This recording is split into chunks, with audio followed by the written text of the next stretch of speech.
warahmatullahi wabarakatuh. Saya Femas Ramadhani dari kelompok 6 yang dimana kelompok kami yaitu akan membahas tentang regulasi dan pengawasan perbankan syariah. Nah, di sini saya akan memaparkan tentang OJK atau Otoritas Jasa Keuangan. Otoritas Jasa Keuangan merupakan otoritas tunggal di sektor jasa keuangan di Indonesia. Otoritas Jasa Keuangan adalah lembaga pengawas jasa keuangan seperti industri, perbankan, pasar modal, reksadana, perusahaan, pembiayaan, serta dana pensiun dan asuransi. Jadi, OJK ini melindungi dan mengawasi kegiatan keuangan agar aman dan terpercaya, serta OJK juga memastikan bahwa bank menjalankan usahanya dengan sehat. Investasi saham dilakukan melalui lembaga resmi, perusahaan asuransi memenuhi janji kepada nasabah. Supaya masyarakat terhindar yang namanya penipuan atau investasi bodong.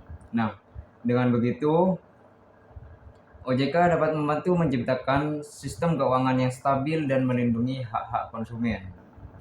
Lanjut ke poin B, yaitu di tujuan dibentuknya OJK. Yang pertama, terselenggaranya sistem keuangan secara teratur, adil, transparan, dan akuntabel.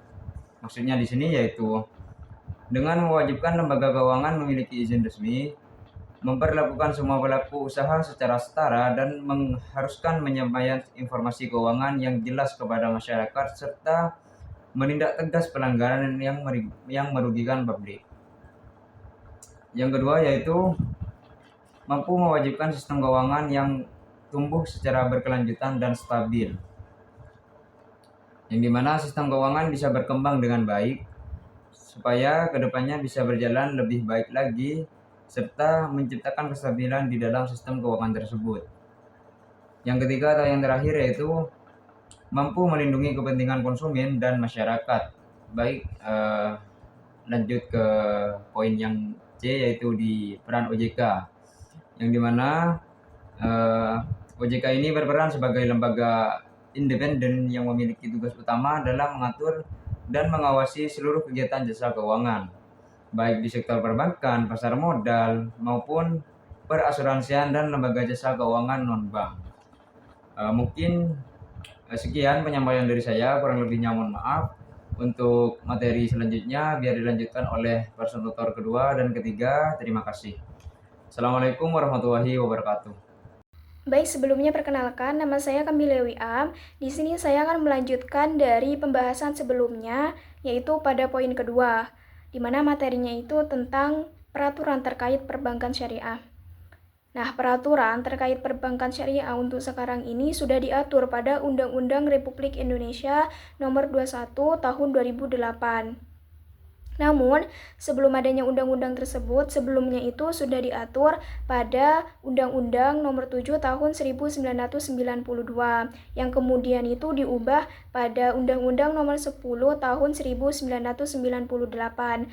Nah, keduanya itu sudah disesuaikan dan disempurnakan pada undang-undang yang sekarang, yaitu Undang-Undang Nomor 21 Tahun 2008 tadi. Nah, sebagai tindak lanjut dari undang-undang tersebut, kemudian Bank Indonesia itu mengeluarkan berbagai regulasi sebagai pelaksanaan dan juga penyempurnaan dari Undang-Undang Nomor 21 Tahun 2008 tadi. Nah, selain Undang-Undang Nomor 21 Tahun 2008 tadi dan juga Bank Indonesia, OJK ini juga mengeluarkan peraturan terkait perbankan syariah, yaitu pada POJK nomor 64, POJK 03 tahun 2016, dan juga POJK nomor 3, POJK 03 tahun 2016. Nah, kemudian di sisi lain, Dewan Syariah Nasional atau DSN MUI selaku otoritas yang berwenang untuk menetapkan dan juga mengeluarkan fatwa tentang hukum-hukum Islam, mereka juga melakukan peraturan terkait perbankan syariah. Nah, untuk peraturan terkait perbankan syariah tentang Undang-Undang Nomor 21 Tahun 2008 dan juga tentang Bank Indonesia, regulasinya Bank Indonesia, dan juga tentang POJK dan juga tentang fatwa, Mungkin dari kalian semua itu bisa sharing tentang peraturan-peraturan terkait perbankan syariahnya yang tertera pada undang-undang, pada OJK, pada Bank Indonesia, dan juga pada fatwa. Soalnya yang kami cari, yang kami temukan itu banyak dan tidak bisa kami presentasikan secara detail tentang peraturannya. Mungkin kalian bisa sharing, itu ada di webnya OJK, ada di webnya DSN MUI, dan juga ada di webnya Bank Indonesia tentang peraturannya, dan untuk undang-undangnya ini juga ada di webnya Bank Indonesia dan juga OJK. Baik, selanjutnya di sini saya akan membahas yang pertama tentang urgensi tantangan Undang-Undang Perbankan Syariah. Jadi di sini ada dua yang akan kami bahas, yaitu tentang prinsip dan juga praktek transaksinya. Jadi untuk prinsipnya ada 5 yang kami simpulkan dan yang kami temukan. Yang pertama yaitu larangan menerapkan bunga pada semua bentuk dan jenis transaksi. Jadi dalam perbankan syariah itu mereka itu dilarang melakukan atau menerapkan riba atau bunga tersebut karena dapat merugikan salah satu pihak. Jadi alternatif lain yang perbankan syariah lakukan itu ada bagi hasil, ada margin keuntungan, dan lain sebagainya. Terus yang kedua yaitu menjalankan aktivitas bisnis dan perdagangan berdasarkan pada kewajaran dan keuntungan yang halal. Maksudnya di sini adalah semua aktivitas bisnis dan perbankan syariah itu harus wajar dan juga adil gitu, dan juga penghasilan keuntungannya itu harus jelas dan halal. Maksudnya itu tidak bertentangan dengan hukum Islam seperti itu. Terus yang ketiga yaitu mengeluarkan zakat dari hasil kegiatannya. Jadi perbankan syariah dan perbankan konvensional itu berbeda. Dalam perbankan syariah mereka itu biasanya mengeluarkan zakat di akhir tahun karena perbankan syariah atau bank syariah ini ikut berkontribusi dalam membantu masyarakat dan juga mengurangi kesenjangan sosial seperti itu. Terus prinsip yang keempat yaitu adalah larangan menjalankan monopoli. Jadi dalam perbankan syariah itu tidak boleh menjalankan praktek monopoli yang bertujuan untuk menekankan harga dan juga mengambil keuntungan yang tidak wajar seperti itu.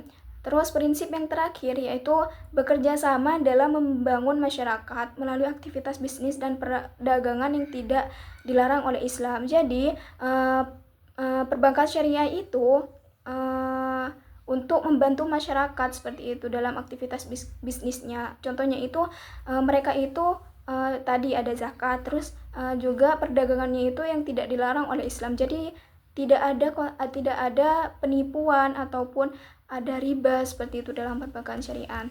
Terus poin yang kedua yaitu tentang praktek transaksinya. Nah, dalam praktek transaksinya di sini ada 5 juga yang kami simpulkan.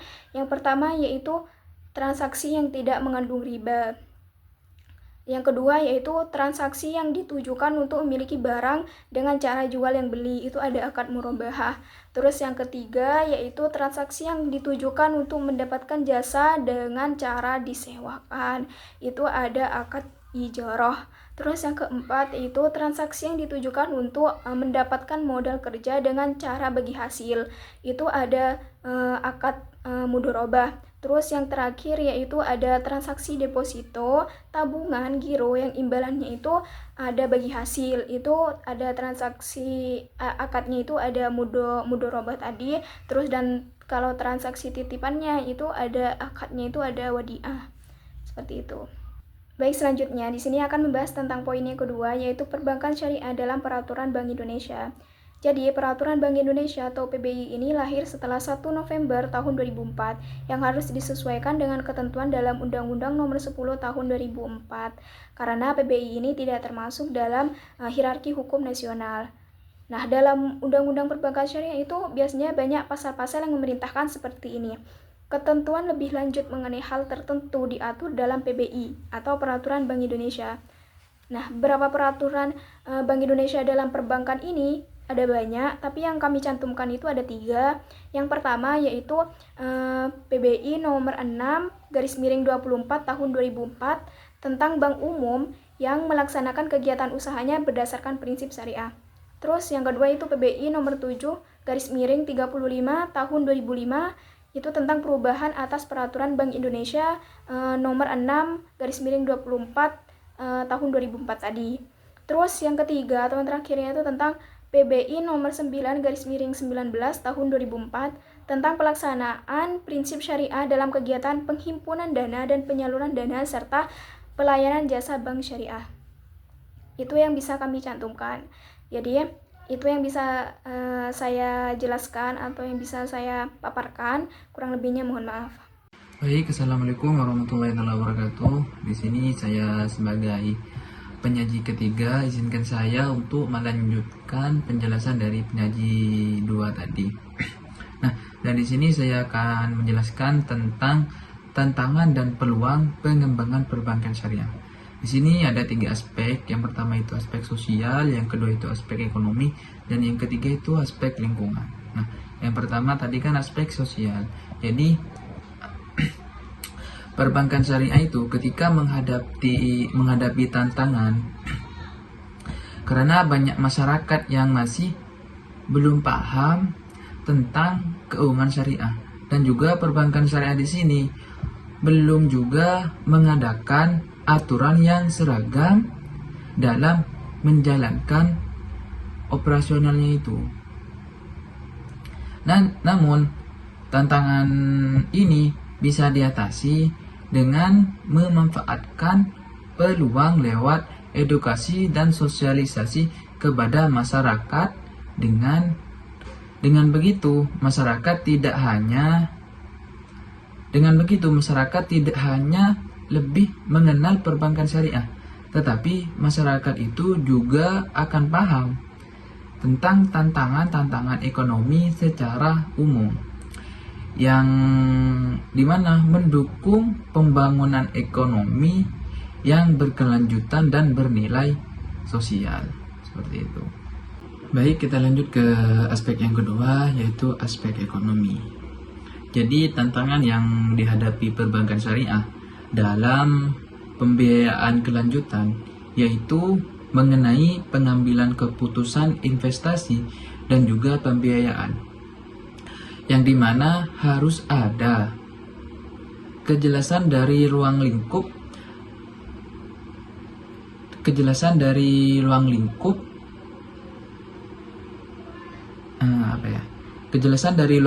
kegiatan proyek yang dibiayai oleh perbankan syariah itu. Namun, perbankan syariah dapat mengambil peluang lain, yaitu dengan fokus memberikan pinjaman pada proyek yang berkelanjutan, di mana mereka tidak memiliki dampak negatif terhadap lingkungan. Nah, pada saat ini banyak industri halal yang membutuhkan dukungan dana untuk mewujudkan pembangunan berkelanjutan, dan ini bisa dimanfaatkan oleh bank syariah untuk menjadi investor dalam proyek-proyek yang sesuai dengan nilai-nilai Islam dan menjaga lingkungan. Jadi perbankan syariah itu bisa menjadi investor bagi industri halal yang membutuhkan dukungan tersebut, seperti itu. Baik, kita lanjut ke aspek yang ketiga, yaitu aspek lingkungan. Jadi perbankan syariah ketika menghadapi tantangan dalam menjalankan informasi digital untuk mendukung grand ekonomi, karena teknologi digital bisa menghasilkan emisi karbon yang tinggi dan juga bisa mencemari lingkungan. Nah, hal ini bertentangan dengan prinsip syariah yang menjunjung keberlanjutan dan kepedulian terhadap alam. Jadi perbankan syariah itu tidak seharusnya untuk menggunakan emisi karbon yang tinggi, karena bisa berdampak negatif terhadap lingkungan sekitar yang ada di sekitar perbankan syariah itu. Kemudian peluang yang dapat digunakan untuk mengatasi tantangan tersebut, yakni dengan menggunakan teknologi yang lebih ramah lingkungan, seperti halnya aplikasi mobile, yang dimana aplikasi mobile di sini sangat hemat data dan tidak menghasilkan banyak emisi. Selain dari itu, bank juga bisa menanam pohon-pohon di sekitar perbankan syariah itu.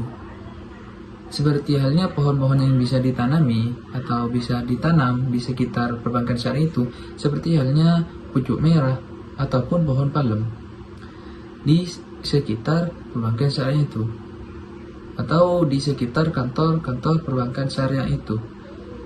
Dengan hal itu, maka bisa membantu mengurangi polusi dari aktivitas perbankan tadi. Seperti itu. Mungkin cuma ini yang dapat saya sampaikan. Kurang lebihnya mohon maaf. Wassalamualaikum warahmatullahi wabarakatuh.